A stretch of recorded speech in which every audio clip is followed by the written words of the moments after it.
All right, everyone. Thank you for joining us today.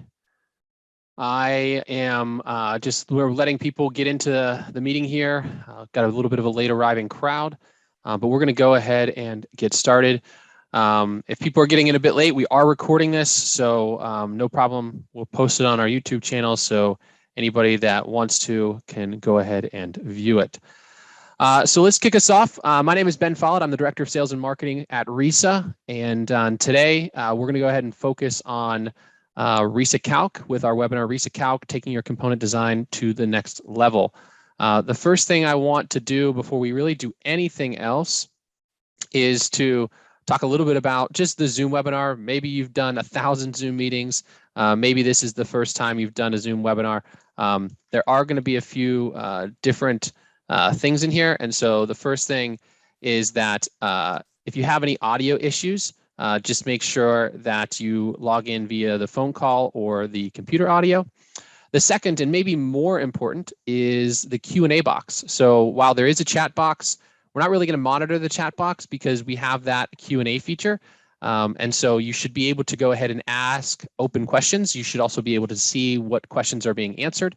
And then my colleague, Gabby, who is actually one of the product managers here at RISA and really responsible for this RISA-Calc product, will be there to answer your questions. So ask away, and we'll go ahead and get those questions answered live during the presentation. So without further ado, let's go ahead and start us off with a poll. And so the poll that we're going to start off here is that RISA-Calc is a component-based design software. And so like other component-based design softwares, we're interested in what you are currently using. And so I'm going to go ahead and launch a poll here. And you can answer that poll right on the screen there. So what software are you currently using? InterCalc, Tekla TEDS, ClearCalc, SkyCiv, ASDIP. Maybe you create your own using MathCAD or Excel sheets. Or maybe you don't use a software like this at all. Maybe you're not using a component-based design software, or maybe you're using RISA-Calc, and if so, that's great as well. Obviously, if you use a kind of combination of both, just choose the one that you maybe use most often, or find yourself really kind of diving for or reaching for when you are needing to do an individual component rather than a full model. And so we'll just give a few seconds here for people to answer. And then we'll go ahead and end the poll. Okay, just a few more seconds for everybody to get their question in, or their answer in, excuse me. We'll go about 1 minute here, and then we can go ahead and finish. All right, I'm gonna go ahead and end the poll. And it looks like InterCalc and creating my own either MathCAD or Excel sheet are the clear winners, both with about 38%. Which is awesome. So we really appreciate your feedback on that. All right, so like I mentioned before, and like you probably already knew, what is RISA-Calc and why does it exist, right? So RISA-Calc is a fast and convenient tool for the design of structural components without the use of a full three-dimensional model. So obviously we have other three-dimensional modeling softwares, whether it's RISA 3D, RISA Floor, RISA 2D, RISA Foundation. All of those obviously require, well, most of those require a full model. But in this, we're really looking to provide a straightforward kind of design of individual components, maybe a review and investigation of individual components or existing conditions. And so really we're trying to eliminate the headaches that are consistent with 3D models. Really, when you just want a column design or a beam design, you run into instabilities because you're in a 3D space and you're only doing a 2D model. You're running into issues with connectivity, right? You're running into issues of having to create loads and load combinations and add loads and put in boundary conditions and do all of those different things just to get the answer to one simple question. So really, we want to do that, but also we want to provide engineers with an option, if they want it, for replacing hand calculations in spreadsheets for their repetitive design tasks. One of the things we hear really often is, hey, I've got a spreadsheet for this, but if somebody else built something that had a nice interface that meant that I didn't have to update it every time a new code came out, or I didn't have to make changes to it anytime things change, that would be great. And the last thing is, I think that, from my experience, at least as an engineer, I started using a component-based design software before I ever really got into 3D design software, because that was the way that the senior engineers at my company were trying to teach me. Hey, let's just focus on understanding how to design this one foundation at a time before we really, dive into all things 3D modeling. And so that was really a good tool for as a learning tool for maybe a junior engineer like myself at the time. So the big question, that question we always get asked, is what's included, right? And so this at current is what is included. We'll talk a little bit about what's coming as well, and also have another poll about what you're interested in. But right now, from a structural element standpoint, we have beams and columns, and those beams and columns include all of them. Either of those include steel, concrete, wood, cold form steel, stainless steel, and aluminum material. And so a beam or a column of any of those materials is possible to a variety of codes. We also have steel joists and composite steel beams. Next, we have a group of foundation elements: spread footings and retaining walls, wall footings, and drilled piers. As you'll note here, retaining walls and wall footings both have the option to include concrete walls and masonry walls as well. So those, and then finally, we have our first of the load generators. So we have a seismic load generator, basically allowing you to create, and we'll show this a little bit more, allowing you to create a seismic loading condition based on the site criteria, the site class, the location of the structure, and some of the basic kind of floor or weight criteria at individual levels. The other really big kind of difference from other RISA software is that this is a completely cloud-based application. So there's no installation on your local machine. There's no licensing on your local machine or network. Everything is done and managed in the cloud. All the hosting of the files is in the cloud. All the licensing hosting is in cloud. All the work is done through a web browser. And so these models can easily be shared with colleagues in the cloud. And really it just allows you to utilize the software wherever you're at. That's really one of the things that I think, hey, I need to check this column or something like that. Maybe I'm on site and I don't have access to my network or something like that. Because you have internet access, you have access to this application.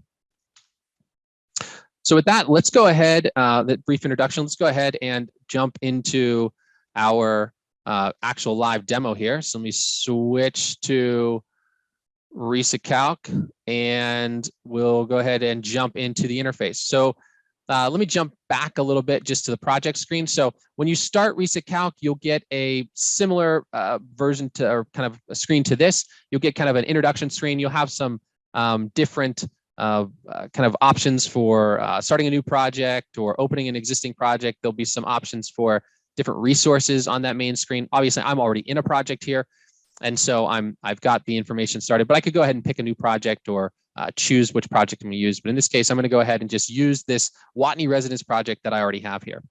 And so you can see here, we've got a couple main components of the interface. The first is on the left here, just kind of our components section, right? So the ability to add all of the components that we currently have, as well as the listed number of components, right? So this is just, hey, the different components that we had. If we had 2 wall footings, there may be 2 of them. We could do some filtering based on the type to see just what we wanted to see or what we wanted to look at.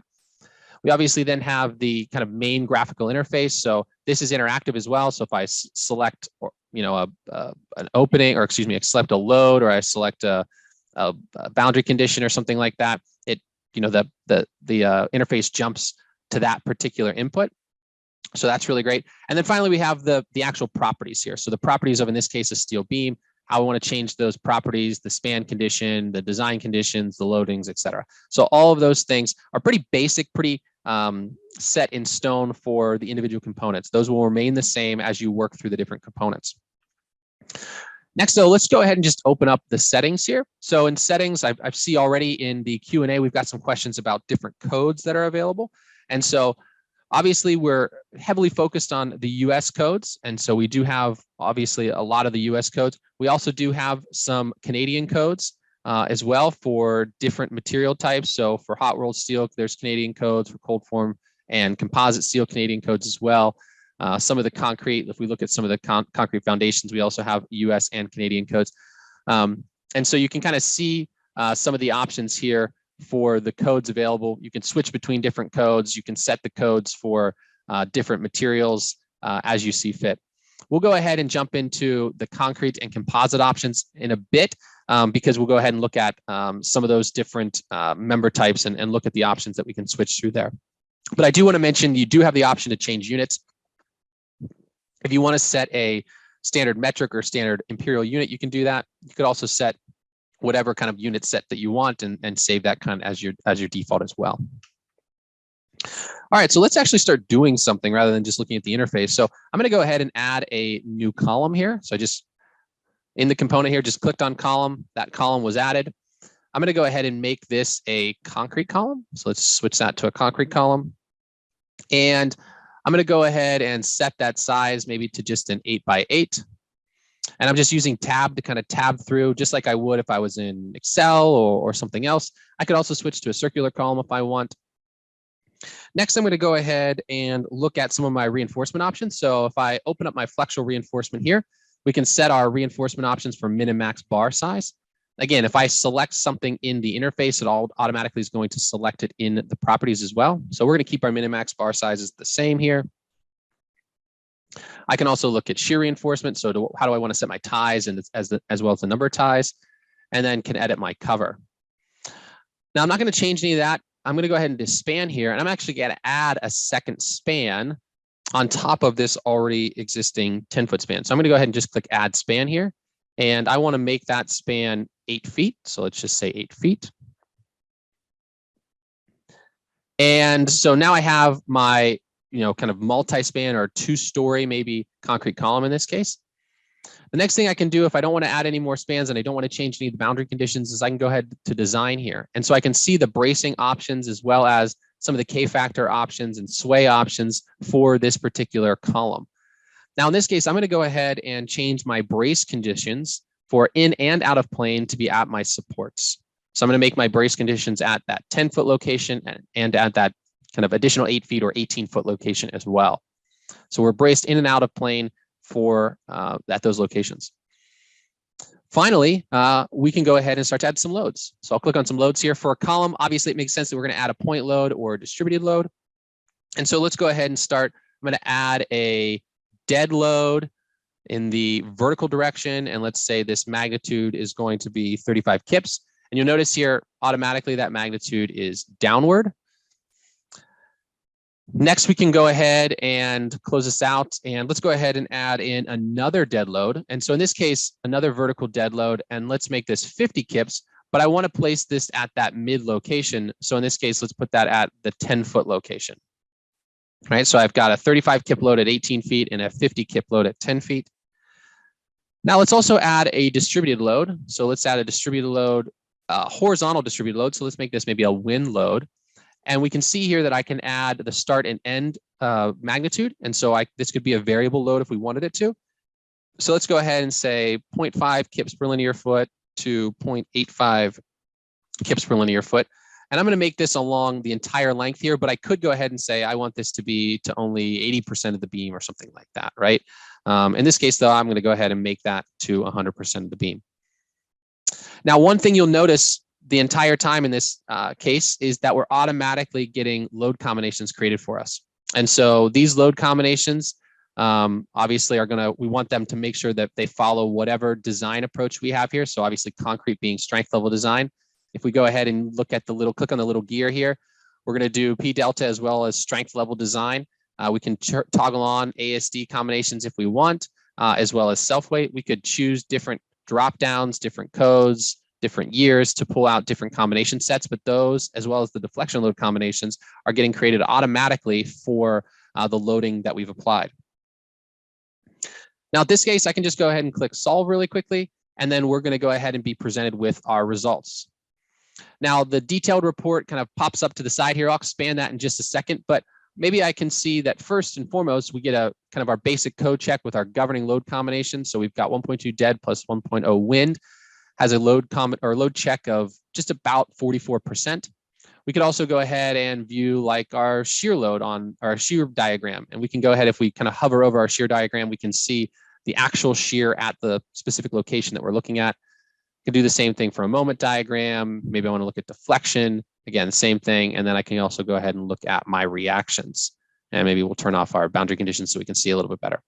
So we can see all the information that we're working with here. Now, if I go ahead and expand my detailed report, we can see again, the properties that we defined, the loads that we applied, the load combinations that were created for us automatically, the different diagrams that we had in these particular cases. Again, for our governing load combination, so that 1.2 dead plus wind, our reactions here, and then finally down to our checks. And it's really in the checks where I think RISA-Calc begins to shine. Very similar to RISA 3D in that particular situation, but I can go ahead and expand, for instance, the axial capacity and just look at the step-by-step approach that RISA-Calc takes to designing the axial capacity of this given member. So we can see all the formulas, all the kind of formula references from the concrete code just list out for us. So there shouldn't really be any kind of question about what RISA-Calc is doing in this particular situation because you have all the steps kind of laid out for you. And that's really the idea behind RISA-Calc, is allowing you to design individual components, but also allowing you to see every step of the calculation. We can also go ahead and look at some, rebar detailing. So here, looking at some of the rebars, so we've got our column interaction diagram, which is really great. Some of the bars that are being provided as well as for our flexural steel and our shear steel as well. Now, at the end, we could also go ahead and create this. We could go ahead and export this as a PDF if we wanted to. So just by clicking the download button here, and we could download either an individual PDF, or we could go ahead and download, just the entire project if we wanted to. And we'll go ahead and look at that in a bit. So that's really the basics of a column. Let's go ahead and look at another type of member. I'm going to go ahead and add a composite beam. And so a composite beam is one that we hear a lot of people asking questions about. I know a lot of people have used other maybe software specifically for composite beam design,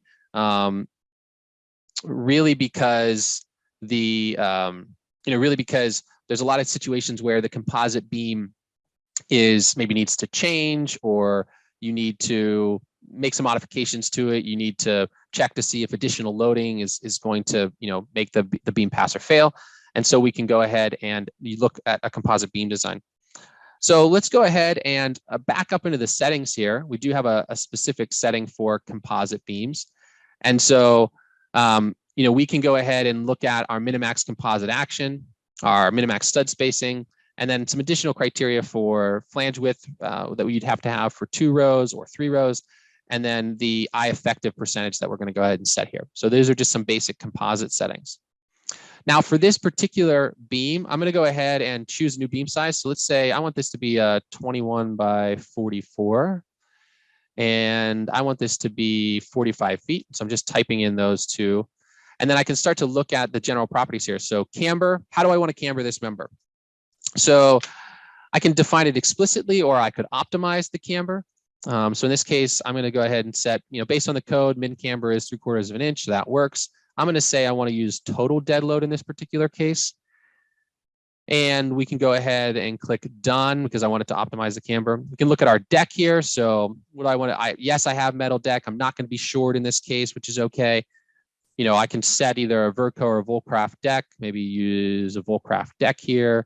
And let's use a, 3 VLI, 18 gauge, maybe our total slab depth is 7.5 inches, say. And so we're starting to update those things. Again, making selections in the graphical space will also make those selections in the properties as well.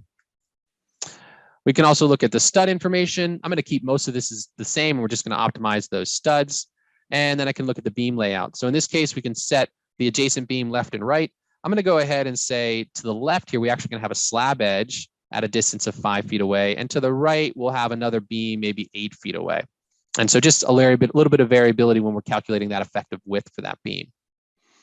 Now, if I go to the design tab here, we can go ahead and check that maybe I want to fully brace the member at the top. So let's add a fully braced member at the top, really, because it's maybe integral with the concrete there. So that's really not a problem. We can also see our deflection ratios here. So dead load, live load deflection, and dead plus live load deflection ratios that are going to be used in our calculation as well.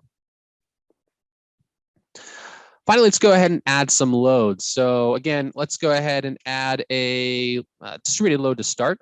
So let's add a construction live load here, and let's make this, I don't know, 300 pounds a linear foot. So along the whole length of the beam, so that's perfect. And again, just like before, we can see our combinations start to be created here. So deflection combinations as well as our load combinations.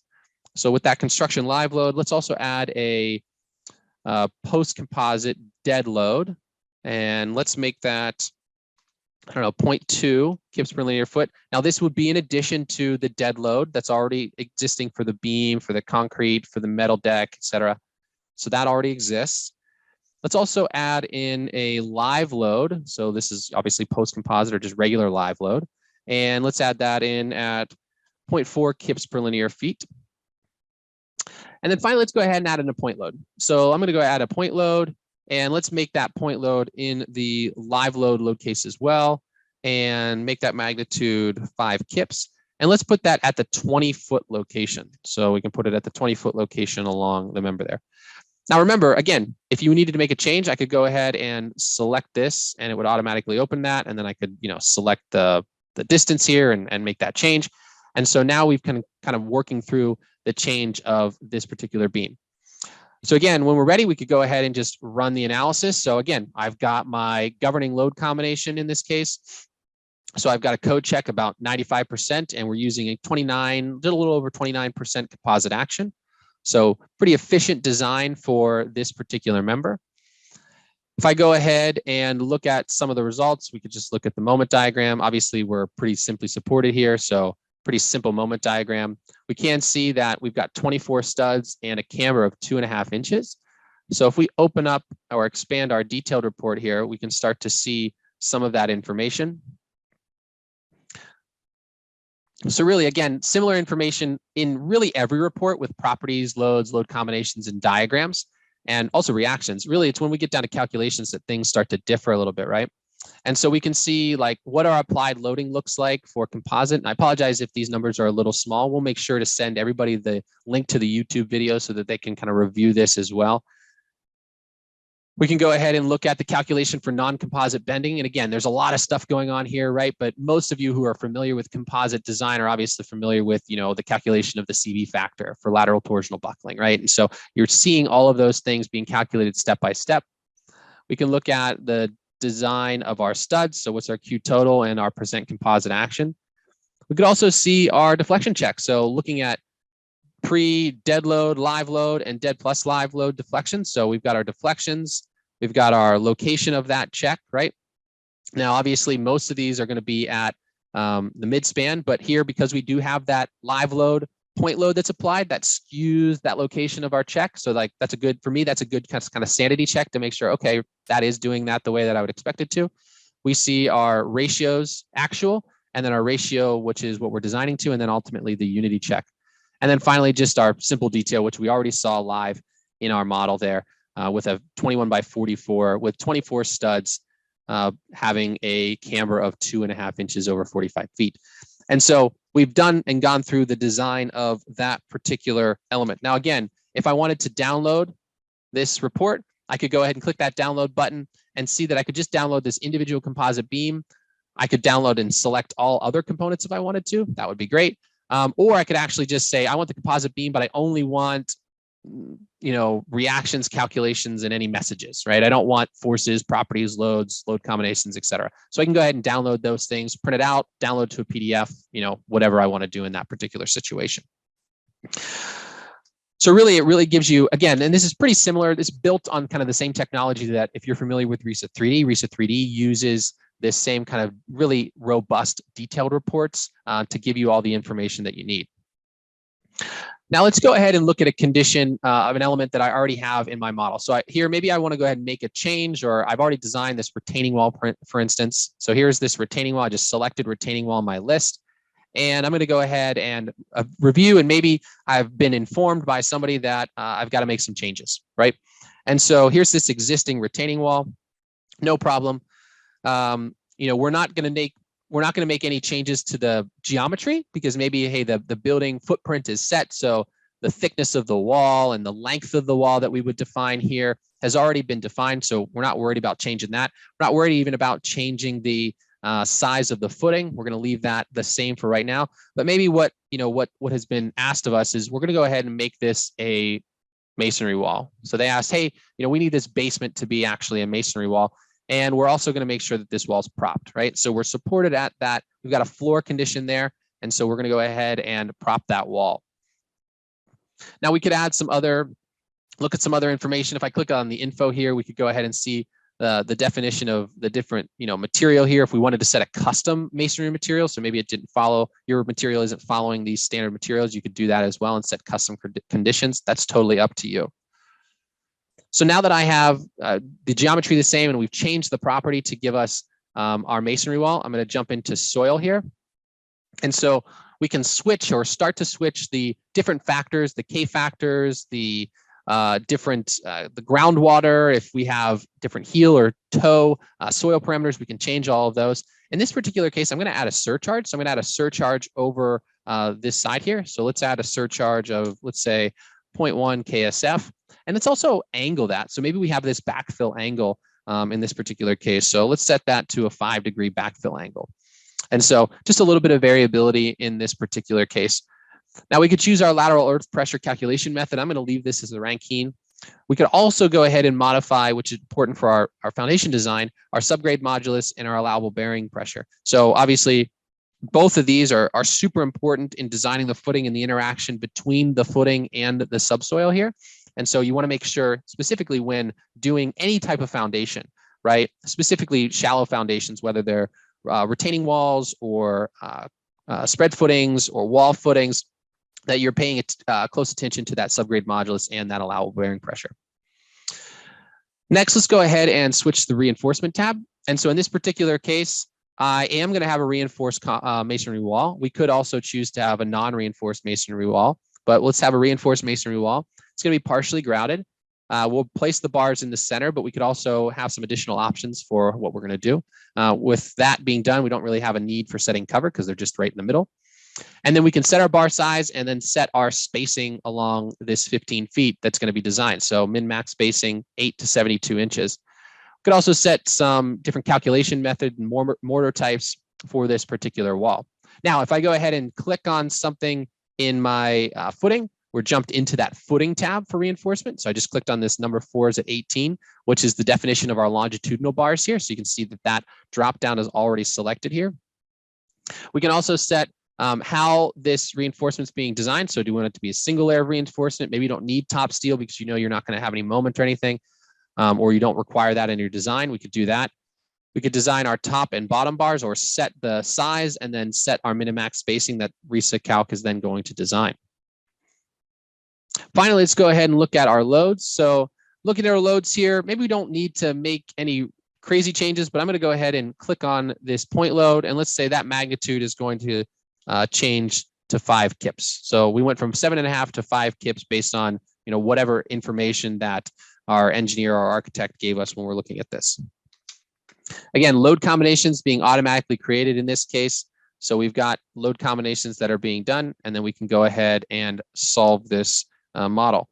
Again, same kind of thing here. We're getting our code check for dead earth and then our live load. And then again, if we go ahead and open up our detailed report, I really like to look at, this is actually one of my favorite diagrams in all of the software. And again, I apologize that it's a little small, but basically this is just a comprehensive loading diagram for this particular retaining wall at the governing load combination. The other thing I really like about this is that you can choose from the drop down other load combinations that you want to evaluate. So we can see, okay, this is the load I've got applied. Here's the lateral pressure over on the heel side. Here's the lateral pressure on the toe side. Here's the pressure coming down from the surcharge. Here's our bearing pressure as it's increasing along the length of the footing. And so we can really start to see exactly how things are being broken down from this loading diagram. Again, we can also see all of our checks that are being done in this particular situation. So if I want to go ahead and look at maybe our soil bearing check, or open up some of our properties. Let's go ahead and look at like the design of our bottom bars for shear and for moment. We can go ahead and look at this information and what's required, right? So what's being required based on the load that we have applied, and then what's available to us based on the settings that we defined in the model. And so again, everything really laid out really easily, required, available, unity check, is that a pass or fail? If we would get a fail, it would turn red here, and we'd have typically a unity check over 1, unless we were looking at something like sliding or overturning, which in this case we actually don't have because we're a propped wall. So we're not really worried about a check of sliding and overturning in this case. So let's go ahead and I'm going to drop out of the retaining wall here, and we'll keep on looking at just trying to give you a variety of what RISACalc can do. I'll look at 2 of our newest components. So over the last few months, we've been really just kind of really fast developing, adding new features. One of our newest components, specifically on the foundation side, is a drilled pier. So if I just go ahead and click to add a drilled pier here, we can see that when we go ahead and add or insert this drilled pier, we have a few options that we can define and change. So again, just the pier diameter, maybe set the pier height. Do we want to include a bell? Yes or no? In this case, yes. I think it's more interesting looking to include a bell. Obviously, you don't always have one, but in this case, I'm going to go ahead and include one. So let's say it's an 84-inch bell with a 60-inch or 60-degree, kind of taper here. And we can look at that allowable soil pressure. Let's go ahead and say 9 KSF or something like that. Make a change here. Now, when we look at the design, we can set the unbraced length for this particular pile. Also set the CM and the K factor, and whether or not this pile would be allowed to, or this pier would be allowed to sway. We can also go ahead and define the reinforcement in this pile or this pier. So we get to set our min and max flexural bars. So from number 9s in this case to number 18s. Maybe we want to make a change. So let's say, I don't want 18s gigantic bar. So let's go ahead to number 14s.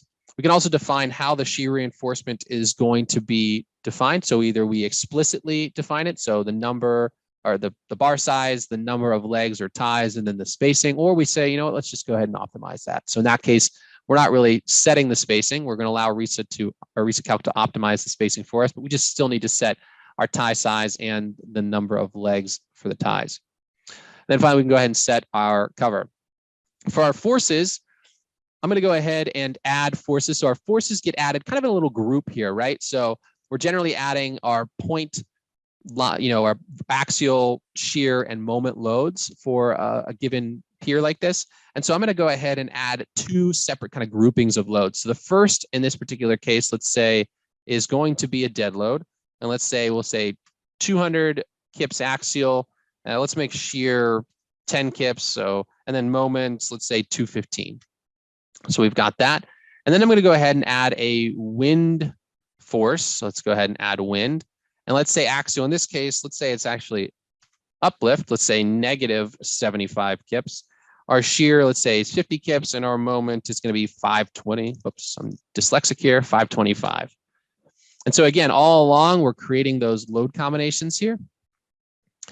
And with that, we can go ahead and, again, just either click solve or click the check mark here to toggle on the unity check. And so we've gone and done the check here. We've got our kind of grouped loads shown here. So axial, shear, and moment for 1.2 dead plus 1.0 wind.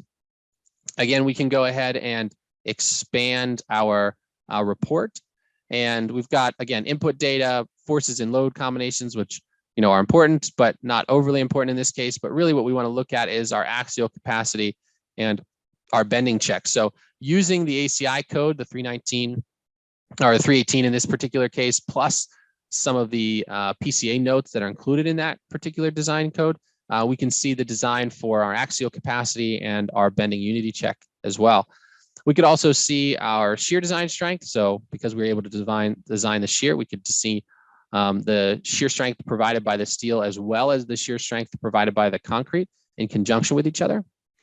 And then ultimately check our allowable bearing. So in this particular case, 9 KSF was more than enough for what we were applying. And so we have a unity check of bearing of right around 67, 68% for this particular element.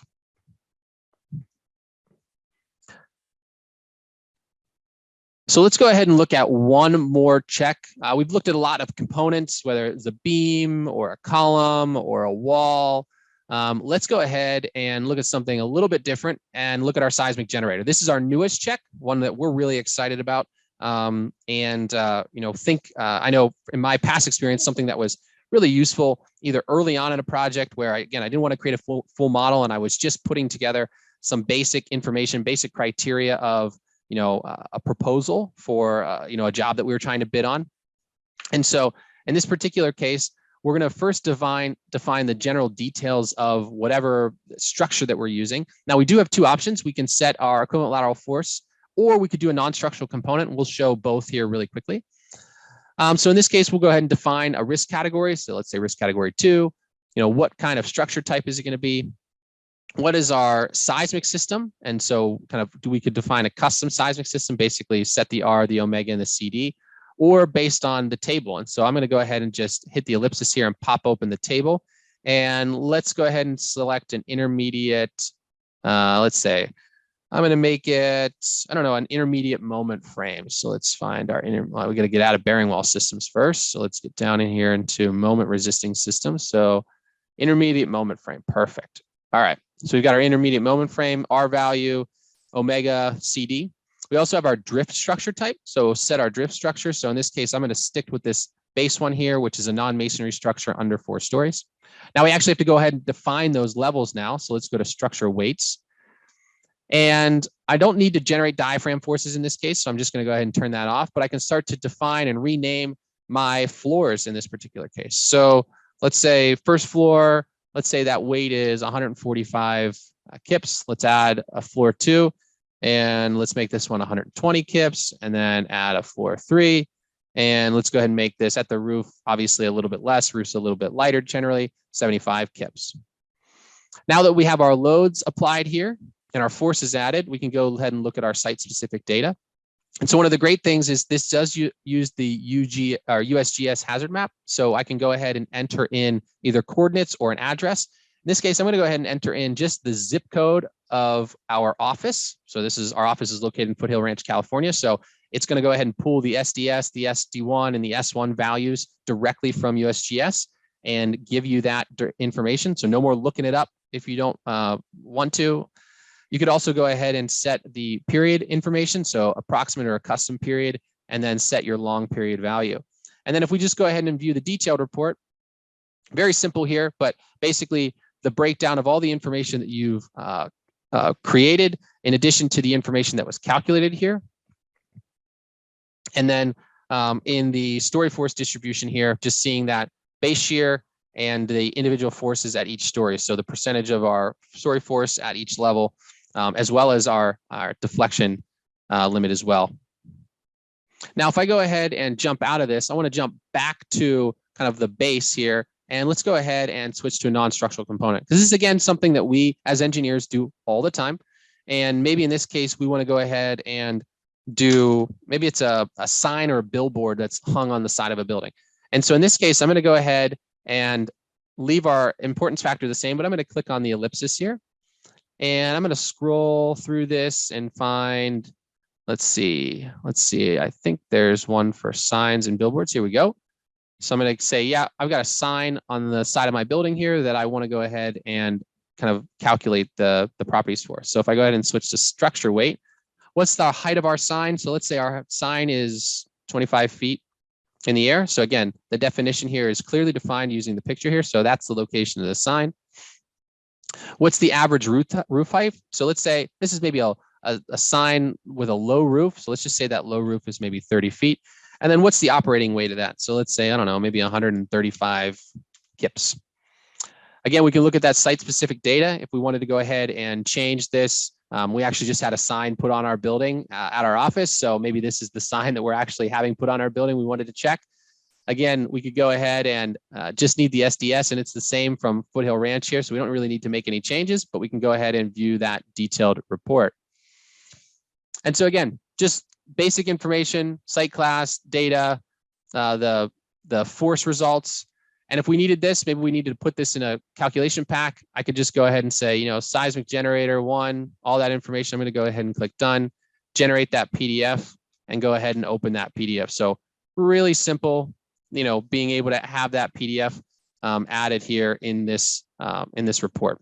And then again, you could save this report, or you can go ahead and print it to your local printer here.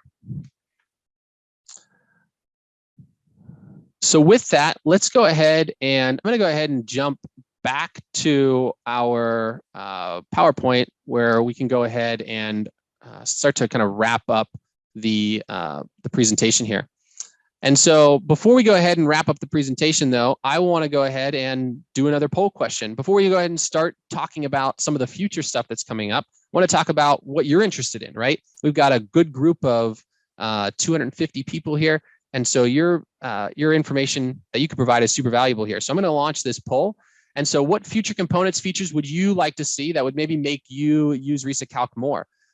So select up to 3. Would it be walls, whether they're concrete, wood, or masonry for in-plane, out-of-plane shear? Would it be suggested design and optimization, basically not having to set the member size and basically saying, hey, I want to design the member based on just the loading criteria and the strength, the length criteria. Maybe it's beam penetrations. This is one I'm really interested in. Want to punch a hole through a beam, want to get some reinforcement around that hole, calculate that. Sloped beams. Is it diaphragm load distribution? And another thing that we do a lot as engineers, kind of in the pre-proposal phases. Maybe it's combined footings. That's a good one. Or it's moving loads. Maybe these are all ones that we've heard a decent amount, and that we're just interested in hearing what you guys think. What do you think should be additional options that we're going ahead and adding? And so as we look at the options here, it seems like things are pretty close. It looks like walls and diaphragm load distribution are kind of neck and neck for the leader here at our thing here. So right about 58% think that walls are something that we should add. 58% think diaphragm load distribution. And let's see what's in third place here. A combined footing is running third at 52%, and then beam penetrations at 40%, and then suggested design below that at 35%. And so let's go ahead and end this poll. And actually, I really appreciate you giving us that information. Let's talk about what's actually coming, right? So in addition to what is already there, this is what's actively under development. And so we are adding a wind and snow load generator to the already existing seismic load generator. So adding those wind and snow load generators to give you the ability to calculate the loading conditions on your building, maybe in a pre-proposal phase, would be great.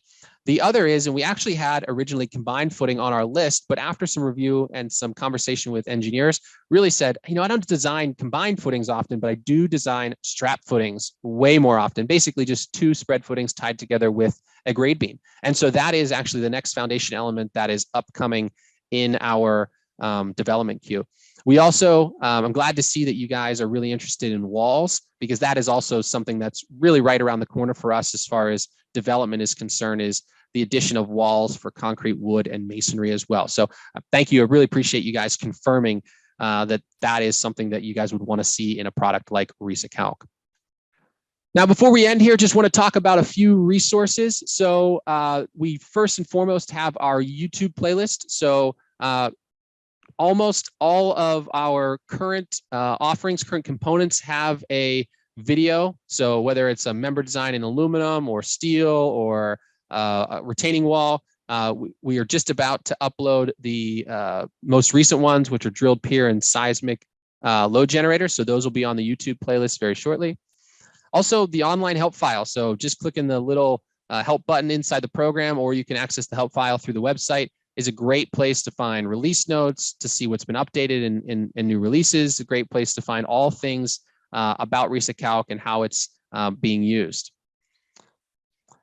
If you're interested in purchasing RISACalc, RISACalc is actually our first product that is both offered as a monthly subscription and a yearly subscription. And so if you want to just give it if you needed maybe just a license for a short time for a small project, you don't have to buy an annual license. You can just buy a monthly license. That's totally up to you.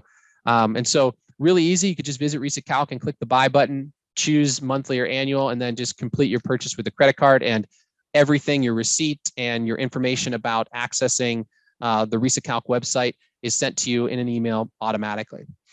And while I know that people may be interested, they may, maybe we did a great job and you're interested in purchasing right away. I know that a trial is really important. And so we do offer, as with any of our products, we do offer a free 10-day trial. It's a full license of RISACalc. So you can get in there and play around and generate some questions and some ideas. And so really, if you just visit RISACalc, if you just visit RISA.com, click on the Try RISA Now button. So the big blue button here on the website, you'll be brought to a page that just says Try RISA Software. If you don't already have an account, you can create an account. If you already have an account and you're logged in, you'll just use that current account that you have.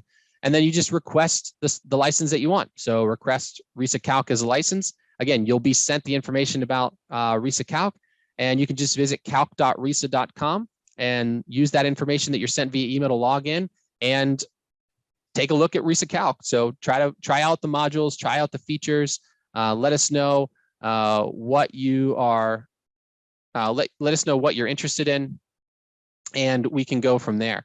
And so really, this is a great way to give RISACalc a go and to really try to understand better what is the options.